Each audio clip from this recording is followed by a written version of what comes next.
Muito bem, pessoal. Continuando aí a aula sobre a segunda lei de Newton, vamos aqui para mais um exemplo de um tipo de exercício muito cobrado aí nos vestibulares. São aqueles exercícios que envolvem o elevador, o drama do elevador. Ok? Então vamos lá. Uma pessoa de massa m igual a 50 kg encontra-se em pé sobre uma balança colocada sobre o piso horizontal de um elevador. Vamos supor que a balança seja equilibrada em newtons. Ok?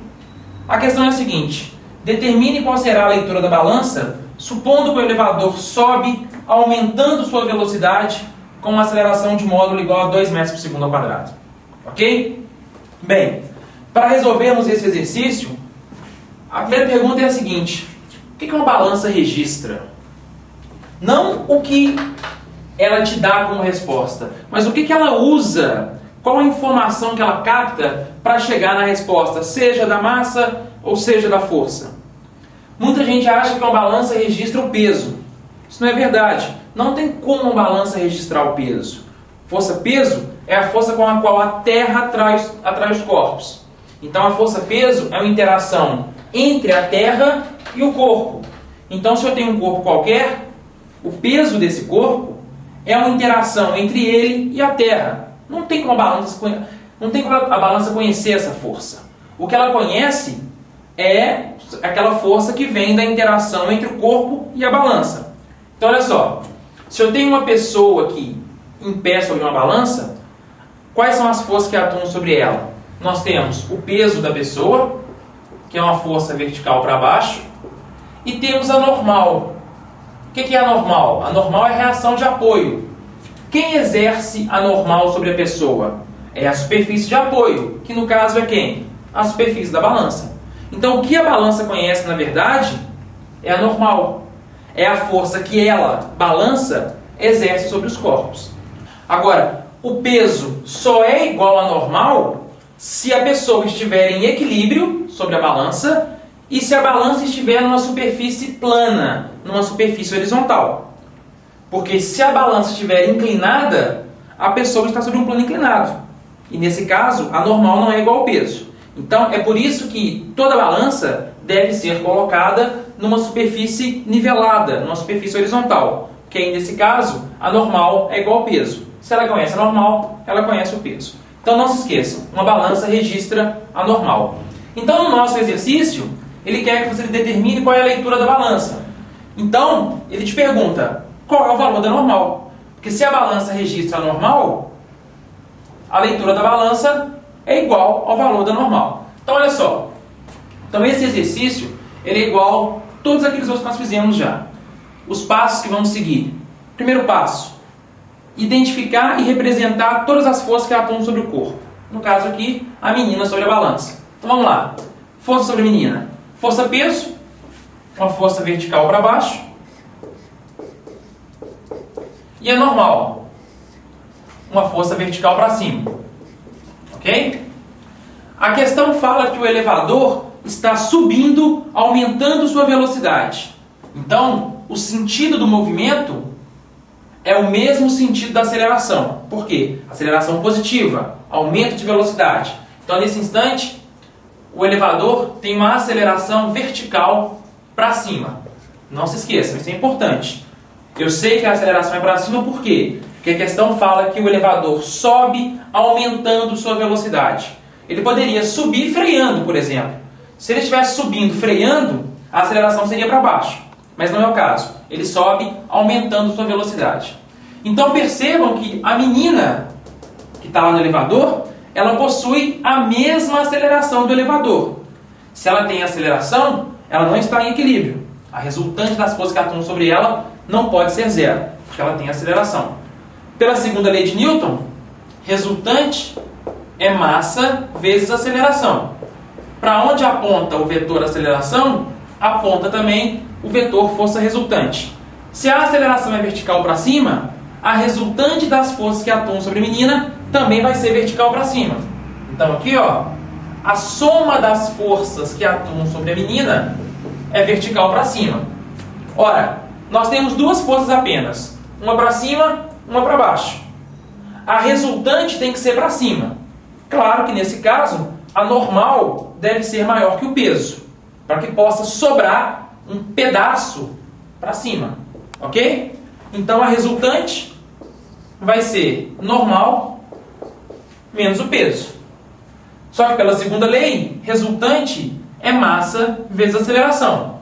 Então, normal menos o peso igual a massa vezes aceleração. Então, a normal vai ser igual ao peso mais massa vezes aceleração. Não se esqueçam que peso é massa vezes gravidade. Então, mg mais ma. Ou seja, a normal vai ser igual a massa que multiplica g mais a. Colocamos o m em evidência aqui, né? Então, a normal vai ser massa da menina, 50 kg, vezes gravidade, 10, mais aceleração, que é 2. Ok? Tá certo? 10 mais 2, 12, vezes 50, uma normal de 600 newtons. Ok? Então, percebam que se a pessoa estivesse sobre a balança, numa situação normal, no piso de uma sala, por exemplo, a normal seria igual ao peso. Peso é mg, massa 50, gravidade 10, um peso de 500 newtons. Então a normal seria 500 newtons, a balança indicaria 500 newtons.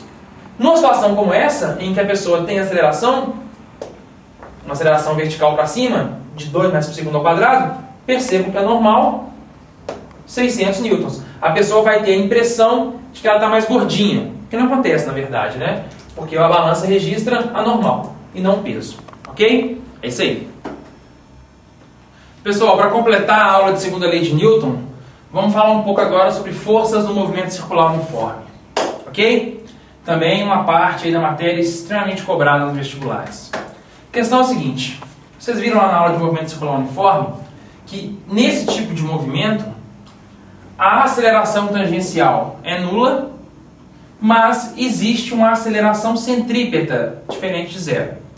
Então, em todo movimento circular, você tem pelo menos um tipo de aceleração, que é a aceleração centrípeta. Aquela aceleração que aponta sempre para o centro da trajetória e é a aceleração responsável por fazer variar a direção do vetor velocidade.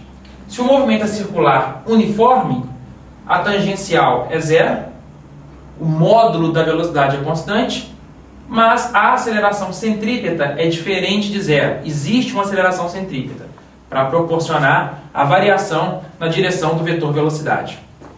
Bem, pela segunda lei de Newton, se existe aceleração, obrigatoriamente existe uma resultante diferente de zero.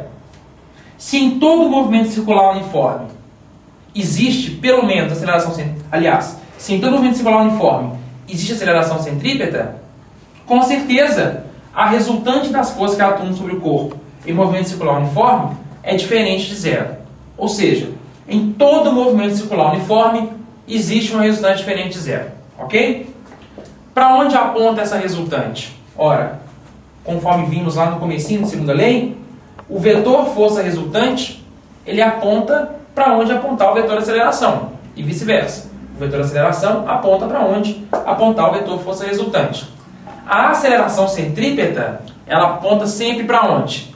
Para o centro da trajetória. Portanto, um corpo em movimento circular uniforme, ele tem uma resultante que aponta sempre para o centro da trajetória. Então, todo corpo em movimento circular uniforme tem obrigatoriamente uma resultante diferente de zero e que aponta para o centro da trajetória. Ok? Esse termo uniforme confunde muitos estudantes, porque ouve a palavra uniforme, acha que não tem aceleração, portanto não tem resultante. Então cuidado, no movimento circular uniforme, você tem obrigatoriamente uma resultante diferente de zero e que aponta para o centro da trajetória. Quanto vale essa resultante? Ora, só usar a segunda lei de Newton. A resultante das forças é massa vezes aceleração. Então, a resultante das forças que atuam no movimento circular uniforme é a massa desse corpo vezes sua aceleração centrípeta. Acabou. A teoria é só essa, é muito simples. A questão é que O pessoal chama essa resultante de força centrípeta. E isso já gera uma confusão que é a seguinte. Tem gente que acha que existe a força centrípeta. Ela não existe. O que nós chamamos de força centrípeta é a resultante das forças que atuam sobre um corpo em movimento circular uniforme na direção radial.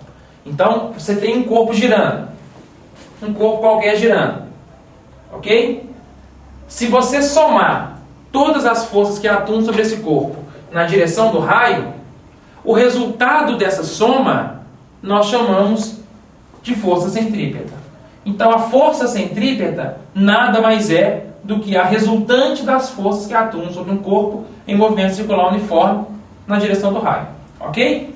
Então a tal força centrípeta é o produto da massa pela aceleração centrípeta do corpo. Como vocês viram lá naquela aula de movimento circular, o módulo da aceleração centrípeta é dado por V2 sobre R, onde V representa a velocidade tangencial do corpo e R é o raio da trajetória. Então, substituindo aqui, a força centrípeta é dada por mv2 sobre R, massa vezes velocidade ao quadrado sobre o raio da trajetória. Ok? Não se esqueçam que no movimento circular, o vetor velocidade tangencial é tangente à trajetória, o vetor aceleração centrípeta sempre aponta para o centro da trajetória. Esses dois vetores são perpendiculares entre si. Se esse corpo gira, a resultante das forças que atuam sobre esse corpo também aponta para o centro da trajetória. Essa resultante é o que nós chamamos de força centrípeta. Ok? É isso aí. Então, pessoal, um exemplo aqui agora de força no movimento circular, ok? Todos os outros exercícios que envolvem força no movimento circular, você resolve desse mesmo jeito, tá certo? Então, atenção na resolução desse exercício. A questão é a seguinte: uma pedra de massa M igual a 2 kg, presa a um barbante, gira num plano vertical, descrevendo uma circunferência de raio igual a 2 metros. Ao passar pelo ponto mais baixo da trajetória, a velocidade da pedra é de 2 metros por segundo. A questão é a seguinte: determine nesse instante a tensão que atua no fio, ok? Então, olha só. Está aqui a pedrinha presa a um barbante, descrevendo uma circunferência num plano vertical, ok? Ao passar pelo ponto mais baixo da trajetória, a velocidade da pedra é de 2 metros por segundo. Determine a tensão que atua no fio. Então, como todos os exercícios de segunda lei de Newton, primeira coisa, identificar e representar as forças. Então, nós temos aqui sobre a pedra a força peso, que é vertical para baixo, e a pedra está presa ao barbante, a pedra puxa o barbante, que reage e puxa a pedra para cima. Então, nós temos aqui a tensão, que atua, claro, ao longo do barbante. Ok? Mais alguma força? Bem, tem gente que acha que deve chegar aqui e representar também a força centrípeta, como se ela fosse uma força a mais. Não, isso está errado. A força centrípeta, ela é a resultante das forças que atuam sobre o corpo na direção radial. Então, o que nós chamamos de força centrípeta é a resultante da soma dessas duas forças aqui, ó. Então, não existe a força centrípeta a mais. Existem essas duas forças, peso e tensão. A resultante da soma dessas duas forças é o que nós chamamos de força centrípeta. Muito bem. Nós sabemos que essa resultante, ela tem que apontar para onde? Para o centro da trajetória.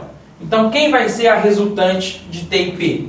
Se a resultante tem que apontar para o centro da trajetória, a resultante vai ser a tensão menos o peso. Ok? Só que essa resultante nós chamamos de força centrípeta.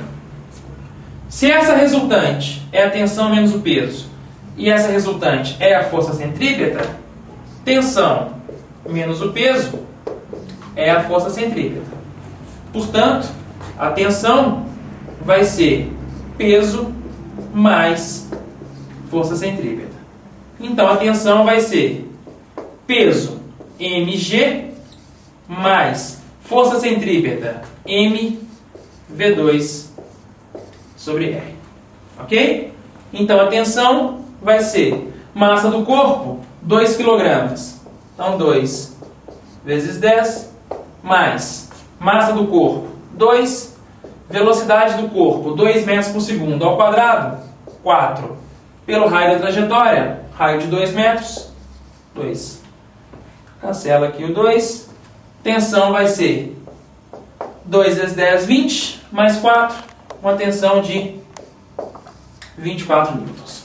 Ok? Então, um exemplo clássico aí de forças do movimento circular. Identifica as forças. Lembre-se que você não desenha a força centrípeta. Algumas questões da Federal, principalmente, na segunda etapa, sempre começam com represente as forças. Tem gente que chega e desenha a força centrípeta. Não, ela não existe. O que você chama de força centrípeta é a soma das forças que atuam na direção radial. Ok? Escreva quem é a resultante. Essa resultante é a força centrípeta. Daí para baixo você resolve. Ok? É isso aí.